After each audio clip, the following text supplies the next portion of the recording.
चंद्रयान-3 की ऐतिहासिक सफलता के बाद अब भारत की स्पेस एजेंसी इसरो का डंका पूरी दुनिया में बज रहा है, क्योंकि चंद्रयान-3 की सॉफ्ट लैंडिंग के बाद एक बार फिर से इसरो इतिहास रचने की तैयारी में जुटा है। अब इसरो अपने अगले चंद्र मिशन की तैयारी कर रहा है। चंद्रमा पर भारत के इस अगले मिशन का नाम चंद्रयान-4 है। इस मिशन की सबसे बड़ी खासियत यह है कि इसे एक बार में नहीं बल्कि 2 बार में लॉन्च किया जाएगा। 2 अलग अलग लॉन्च व्हीकल से इसे रवाना किया जाएगा। और सबसे खास बात यह है कि चंद्रयान-4 केवल चंद्रमा पर लैंड ही नहीं करेगा, बल्कि उसकी सतह में पानी की खोज भी करेगा और मिट्टी पत्थर लेकर वापस पृथ्वी पर लौटेगा। चंद्रयान-4 की बनावट चंद्रयान-3 से अलग होगी। चंद्रयान-3 में मुख्य रूप से 3 कंपोनेंट लैंडर, रोवर और प्रोपल्शन मॉड्यूल थे, जबकि चंद्रयान-4 में 2 और कंपोनेंट लगे होंगे। ये कंपोनेंट चंद्रमा की सतह से सैंपल्स कलेक्ट करेंगे और उन्हें लेकर वापस पृथ्वी पर आएंगे। पूरी जानकारी क्या है, इस वीडियो में समझते हैं। भारत ने चंद्रयान-4 मिशन की तैयारी शुरू कर दी है। इसके लिए वीडियो को एक लाइक करके चैनल को सब्सक्राइब करें, क्योंकि यह आपके लिए तो फ्री है, लेकिन इससे हमारी बहुत बड़ी मदद होती है। दरअसल दोस्तों, दुनिया की सभी स्पेस कंपनी इसरो के साथ काम करना चाहती हैं और इसी की एक झलक चंद्रयान-4 मिशन में देखने को मिलेगी। दरअसल चंद्रयान-4 की तैयारी भारत और जापान मिलकर कर रहे हैं। इसमें जापान की स्पेस एजेंसी ने लूनर रोवर की जिम्मेदारी ली है, वहीं इसरो इसका लैंडर तैयार कर रहा है। लैंडर ही रोवर को लेकर जाएगा। ऐसे में दोनों देश चंद्रयान-4 की सफलता में महत्वपूर्ण भूमिका निभाएंगे। चंद्रयान-4 में यूरोपियन स्पेस एजेंसी यूएसए और अमेरिका की स्पेस एजेंसी नासा द्वारा तैयार किए गए कुछ इक्विपमेंट का भी इस्तेमाल किया जाएगा और इस मिशन का नाम लूपेक्स रखा गया है और इसका पूरा नाम लूनर पोलर एक्सप्लोरेशन मिशन है। इस मिशन को भारत में चंद्रयान-4 मिशन के नाम से जाना जाएगा। दरअसल लूपेक्स एक इंटरनेशनल मिशन है, जिससे मुख्य रूप से भारत की स्पेस एजेंसी इसरो और जापान की स्पेस एजेंसी जाक्सा मिलकर कर रहे हैं। जाक्सा चांद पर चलने वाला रोवर बनाएगी, इसरो लैंडर बनाएगी, नासा और यूरोपियन स्पेस एजेंसी इसमें लगने वाले ऑब्जर्वेशन इंस्ट्रूमेंट बनाएंगे। ये यंत्र रोवर के ऊपर लगे होंगे।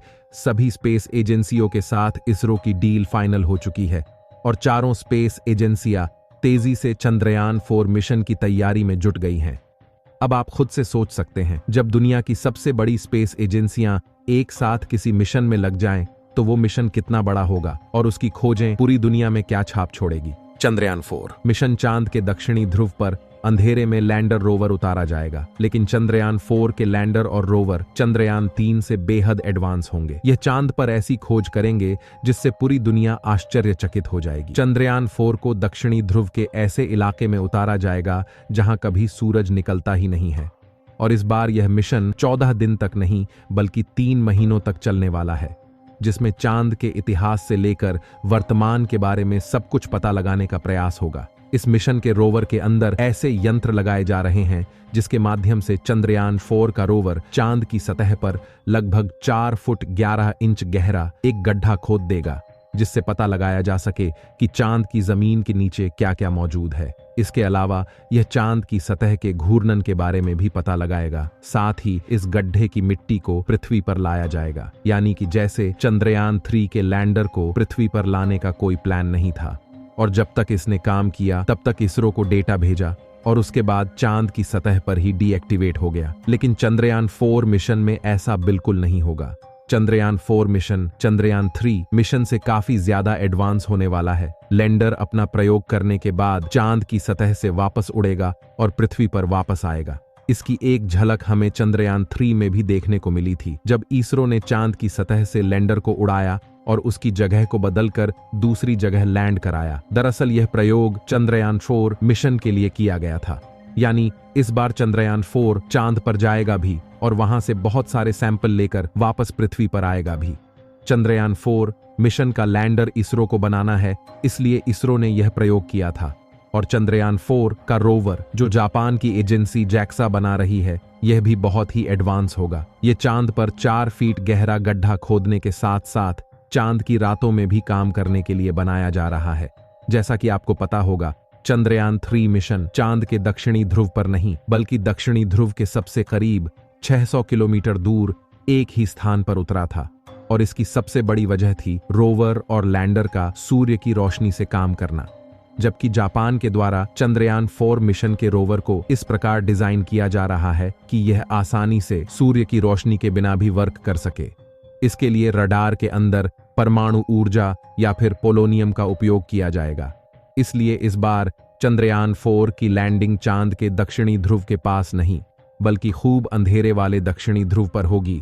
जैसे कि चंद्रयान 4 का रोवर चांद की सतह पर 4 फीट 11 इंच गड्ढा खोदेगा।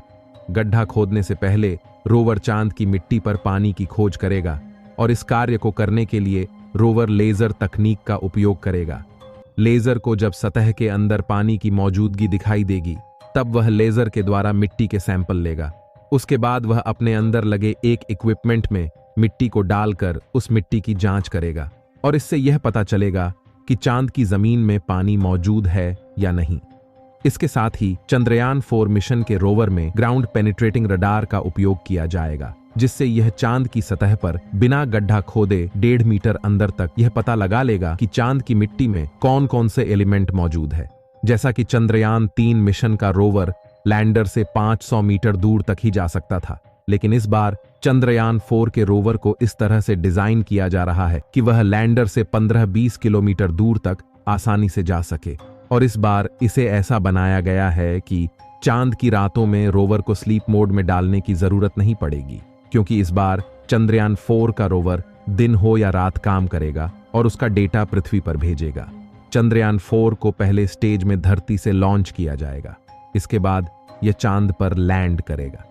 चांद पर अपनी सभी टास्क पूरी करने के बाद इसे फिर धरती पर सैंपल पहुंचाने के लिए लॉन्च किया जाएगा। पहली बार लॉन्चिंग के वक्त चंद्रयान 4 के लैंडर और रोवर का कुल वजन 5200 किलोग्राम होगा, जबकि चांद से जब ये धरती की ओर लॉन्च होगा तब इसका वजन 1527 किलोग्राम रखा जाएगा, ताकि ये आसानी से धरती के ऑर्बिट में दाखिल हो सके।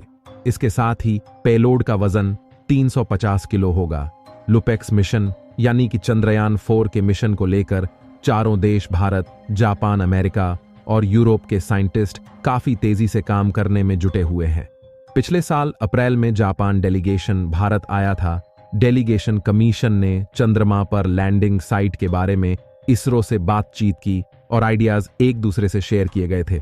साथ ही अन्य लैंडिंग लोकेशन को भी खोजा गया था। जापानी स्पेस एजेंसी के अनुसार चंद्रयान 4 को 2025 में H3 रॉकेट की मदद से लॉन्च किया जा सकता है। दोस्तों, माना जा रहा है कि चंद्रयान 4 मिशन इससे कई ज्यादा एडवांस हो सकता है। बाकी दोस्तों, चंद्रयान 4 मिशन सक्सेसफुली पूरा हो पाएगा या नहीं, आपकी इस बारे में क्या राय है? कमेंट के माध्यम से बताएं। और भारत की स्पेस एजेंसी इसरो लुपैक्स मिशन में अहम भूमिका निभा रही है। इसके लिए वीडियो को एक लाइक करें और अपने मित्रों तक शेयर जरूर करें, ताकि उन्हें भी यह जानकारी मिल सके। और ऐसी नॉलेजेबल वीडियो देखने के लिए चैनल को सब्सक्राइब करके बेल नोटिफिकेशन को ऑल पर सेलेक्ट करें। फिर मिलते हैं एक नई जानकारी के साथ। जय श्री राम, जय हिंद, जय भारत।